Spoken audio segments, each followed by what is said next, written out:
नमस्कार दोस्तों। आज मैं आपको एक ऐसी कहानी सुनाने जा रही हूँ जो सिर्फ पहाड़ों की कहानी नहीं है, बल्कि यह कहानी हमारी हवा, हमारे पानी और हमारे आने वाले कल की है। दोस्तों, भारत में हिमालय की बहुत चर्चा होती है, लेकिन क्या आप जानते हैं कि भारत में हिमालय से भी कई करोड़ साल पुरानी एक पर्वत श्रृंखला है। उसका नाम है अरावली पर्वत श्रृंखला। आज वही अरावली जो कभी भारत की ढाल बनकर खड़ी होती थी, आज खुद खतरे में है। आज का सवाल है, अरावली पर्वत आखिर खतरे में क्यों है, और अगर अरावली खत्म हो गई तो भारत को क्या नुकसान हो सकता है। आज इस वीडियो में मैं आपको सब कुछ आसान भाषा में धीरे धीरे कहानी की तरह समझाऊंगी। अरावली पर्वत क्या है? तो दोस्तों, अरावली पर्वत श्रृंखला दुनिया की सबसे पुरानी पर्वत श्रृंखलाओं में से एक है। यह लगभग 150 करोड़ से 200 करोड़ साल पुरानी मानी जाती है। अरावली का फैलाव गुजरात से लेकर राजस्थान, हरियाणा और दिल्ली तक है। राजस्थान के उदयपुर, माउंट आबू और दिल्ली एनसीआर के आसपास की पहाड़ियाँ सब अरावली का ही हिस्सा है।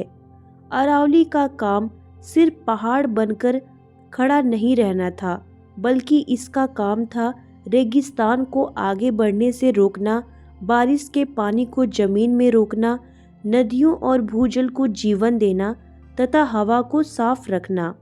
लेकिन आज यही अरावली खुद मदद की गुहार लगा रही है। दोस्तों, अगर अरावली नहीं होती तो आज राजस्थान का रेगिस्तान दिल्ली तक फैल चुका होता। अरावली एक प्राकृतिक दीवार की तरह काम करती है। अरावली थार रेगिस्तान को रोकती है और उसे पूर्वी भारत की ओर फैलने से बचाती है। अरावली की चट्टानें बारिश के पानी को जमीन में जाने देती है, जिससे भूजल स्तर बना रहता है। दिल्ली और एनसीआर की हवा अरावली की वजह से कुछ हद तक संतुलित रहती है। अरावली में हजारों प्रकार के पेड़, जानवर और पक्षी रहते हैं, लेकिन आज ये सारी भूमिकाएं कमज़ोर होती जा रही हैं। अब आते हैं सबसे बड़े सवाल पर कि आखिर अरावली खतरे में क्यों है। इसके पीछे एक कारण नहीं है, बल्कि कई गंभीर कारण हैं। पहला कारण है अवैध खनन यानी इलीगल माइनिंग। दोस्तों, अरावली का सबसे बड़ा दुश्मन है अवैध खनन। यहाँ से पत्थर, संगमरमर, बजरी तथा खनिज बहुत भरपूर मात्रा में हैं। निकालने के लिए सालों से पहाड़ों को काटा जा रहा है। पहाड़ों को डायनामाइट से उड़ाया गया, खोद खोद कर अंदर से खोखला कर दिया गया। इसका नतीजा हुआ कि पहाड़ खत्म हो गया और जंगल भी खत्म हो गए। वहाँ पे जो पानी था वह भी खत्म हो गया। और दूसरा कारण है जंगलों की कटाई और अतिक्रमण। अरावली के जंगलों पर तेजी से अतिक्रमण हो रहा है। जहाँ पहले पेड़ और जानवर थे, वहाँ पर आज फार्म हाउस बनाए जा रहे हैं, रिजॉर्ट बनाए जा रहे हैं, कॉलोनियाँ हैं और सड़कें बनाई जा चुकी हैं। पेड़ कटेंगे तो बारिश का पानी नहीं रुकेगा, सीधा बह जाएगा। तीसरा कारण है नई कानूनी परिभाषा का विवाद।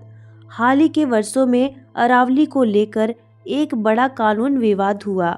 कई नियमों में कहा गया कि 100 मीटर से कम ऊंचाई वाली पहाड़ियां अरावली का हिस्सा नहीं मानी जाएंगी। इससे क्या हुआ?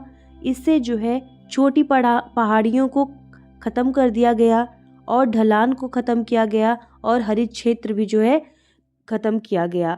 कानूनी सुरक्षा से बाहर हो गए यह सारी चीज़ें, यानी अब उन पर निर्माण और खनन आसान हो गया है। चौथा कारण है शहरीकरण और विकास। दिल्ली एनसीआर में तेजी से विकास हुआ, लेकिन यह विकास प्रकृति की कीमत पर हुआ। सड़कों, मेट्रो, इमारतों के लिए अरावली को काटा गया।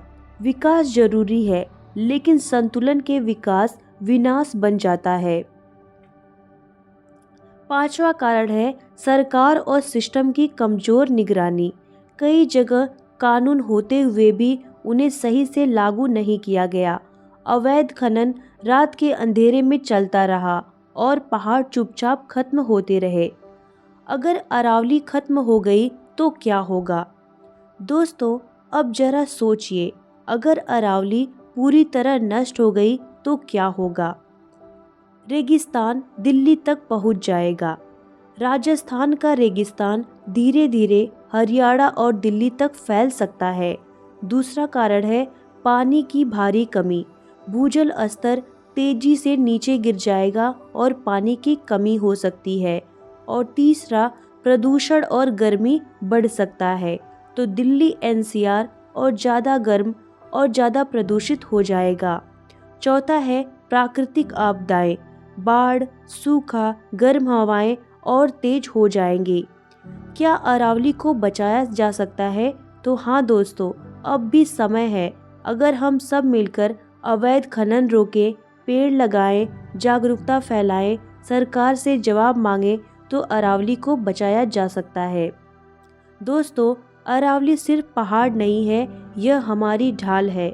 अगर आज हमने अरावली को नहीं बचाया तो आने वाली पीढ़ियां हमें माफ़ नहीं करेंगी। अगर आपको यह जानकारी ज़रूरी लगी हो तो इस वीडियो को ज़्यादा से ज़्यादा लोगों तक पहुंचाएं, क्योंकि अरावली बचेगी तभी भारत बचेगा। धन्यवाद।